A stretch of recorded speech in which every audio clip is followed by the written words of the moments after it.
আসসালামু আলাইকুম বন্ধুরা। এই খামারি সবচেয়ে বড় দুঃখ হলো তার দুধের গাভী থাকাকালীন কিন্তু সে দুধ দহন করে খেতে পারে নাই, সারা বছর তাকে কিন্তু দুধ কিনে খেতে হয়েছে। তার এই কষ্টটা দেখে আসলে আমার খুব খারাপ লাগলো। এইটা হচ্ছে দেশি গাভী পালন করার একটা ফল। এই খামারে কিন্তু আরো গাভী ছিল, দেশি গাভী। সেই গাভীগুলো থেকে একদিনও কিন্তু দুধ দহন করতে পারে নাই, অনেক চেষ্টা করছে। আমি একটা ভিডিও আপনাদেরকে দেখাচ্ছি, আমি করেছিলাম, তাদেরকে অনুরোধ করেছিলাম যে আপনারা দুধ দহন করেন, আমি একটা ভিডিও করি। তাই তারা চেষ্টা করছিল পা বেঁধে, এবং আমিও তাদেরকে সাহায্য করেছিলাম, কিন্তু সেই সময় হয়তো 3 পা বা 1 লিটার দুধ এই গাভীটা থেকে দহন করেছিল। তারপর আর করতে পারে না। দেখেন, এটাকে ধরাই ছোঁয়ার বাইরে, মানে একে ধরাই যাবে না এমন একটা পরিস্থিতি। আর কিছুদিন আগে একটা ভিডিও দেখলাম, সেই ভিডিওতে একজন ইউটিউবার ভাই বলতেছে যে 4টা দেশি গাভী পালন করে একটা সংসার চলতেছে। যেখানে এই খামারে 2টা গাভী ছিল, সেই 2টা গাভী থেকে একদিনও তারা কিন্তু দুধ দহন করে খাইতে পারে নাই। সেইখানে একজন ইউটিউবার বলতেছে 4টা গাভী পালন করে তার সংসার চলতেছে। এইরকম ভুলভাল ভিডিও আপনারা কেউ দেখবেন না, এবং ইউটিউবার ভাইদেরকে বলবো এইরকম ভুলভাল তথ্য কেউ দিবেন না। হ্যাঁ, দেশি গাভী পালন করে লাভ করা যায়। গরু যেগুলো দুধ দহন করতে দেয়, বেশিরভাগই আপনার কমসে কম 70 থেকে 80 ভাগ দেশি গাভী কিন্তু দুধ দহন করতে দেয় না। তারা যে কোনো প্রকারে লাথি মারে, অথবা কিছুদিন দুধ দহন করার পরে সেগুলো আর দেয় না। তাই এই সময় এসে অবশ্যই আপনাকে কিন্তু এই ধারণা থেকে বের হয়ে আসতে হবে যে দেশি গরুতেই লাভ। আপনি দেশি ছাগল পালেন, কোনো কথা নাই, কিন্তু দেশি গাভীর পেটে অবশ্যই 100% বীজ দিয়ে আপনাকে কিন্তু উন্নত জাতের পথে যেতে হবে দুধ খেতে হলে, এবং সেখানে কিছুটা দুধ বিক্রি করতে হলে। আর যদি আপনি চান না আমি দেশি গরু পালন করব, হ্যাঁ, দেশি গরুতে লাভ আছে। যেরকম আমি দেখাই, এই গাভীটার বাছুর, এটা একটা সুন্দর একটা সার বাছুর দেখার মতো। এটা থেকে 1 ফোঁটা দুধও কিন্তু দহন করা যায় না, এই বাছুরেই খেয়ে ফেলে।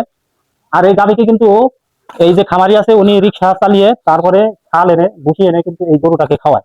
এইরকম সিস্টেম যদি আপনার থাকে, তাহলে দেশি গরু পালন করে লাভ করতে পারবেন। সারা বছর আপনি বাইরে থেকে পুরা বসিয়ে এনে খাওয়াবেন, বছর শেষে এই বাছুরটা একটা সার সার হোক বকন হোক বড় হবে, এবং গাভীটাও আবার রিহিটে আসবে। এইভাবেই সার্কেল অনুযায়ী আপনি পাবেন, কিন্তু এখান থেকে আপনি অতিরিক্ত দুধ পাবেন বা বেশি মাত্রায় দুধ পাবেন, নিজে খাবেন, এরকম সিস্টেম হবে না। আপনাকে কিন্তু কিনে খেতে হবে।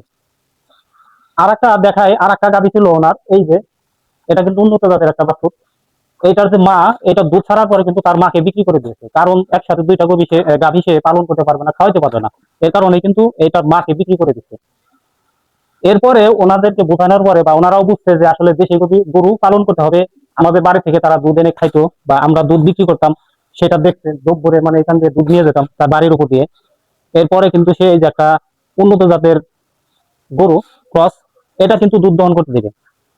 এই গরুটা কিন্তু, এই যে যে বকনাটা, এটা 3 মাসের গাব। এইটা যখন গাবি হবে, তখন কিন্তু এই খামারি মন মতো দুধ দহন করতে পারবে এবং খেতে পারবে, এর আগে কিন্তু পারবে না। সেজন্য বলি, ইউটিউবে অনেক ভুলভাল ভিডিও আসে, যে ভিডিওগুলো দেখে আপনারা কিন্তু অনুপ্রাণিত হবেন না।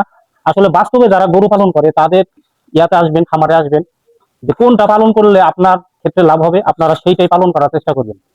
আপনার যদি টাকা পয়সা থাকে, আপনার যদি জায়গা জমি থাকে, যে আমার দুধ খাওয়ার দরকার নাই, দুধ বিক্রি করার দরকার নাই, বাছুর খাবে, বাছুর থেকেই হবে, তাহলে আপনি ওই রকম বেশি গরু পালন করেন, সমস্যা নেই।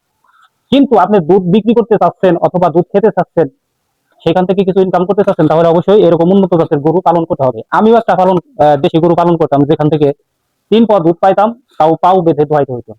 এরপরে থেকে আমি বাদ দিয়ে দিচ্ছি। দেশি ছাগলে লাভ আছে, কিন্তু দেশি গরুতে আমাদের মতো যারা খামারি, যারা কমার্শিয়াল ভাবে মানে এখান থেকে কিছু করতে চায়, তাহলে তাদের উন্নত জাতের জাত ছাড়া কোনো উপায় নেই। ইউটিউবার ভাইদেরকে বলবো, যারা ভিডিও করবেন, অবশ্যই আপনারা সঠিক তথ্যটাই দর্শক বিন্দুদেরকে দেওয়ার চেষ্টা করবেন। অনেকেই আমাদের ভিডিও দেখে, এবং আমাদের ভিডিও দেখে তারা সিদ্ধান্ত নিয়ে নেয় গরু পালার জন্য। তাদেরকে সঠিক সিদ্ধান্ত দেওয়ার চেষ্টা করবেন। আর দেশি এবং উন্নত জাতের গরু তফাৎটা জেনে এবং পালন পদ্ধতি জেনে আপনারা গরু পালন করবেন, ইনশাআল্লাহ লাভবান হতে পারবেন। ছোট্ট একটা ভিডিও, যদি ভালো লেগে থাকে তাহলে অবশ্যই একটা লাইক দেবেন, চ্যানেলটি সাবস্ক্রাইব করে পাশে থাকবেন। সকলকে ধন্যবাদ। আসসালামু আলাইকুম।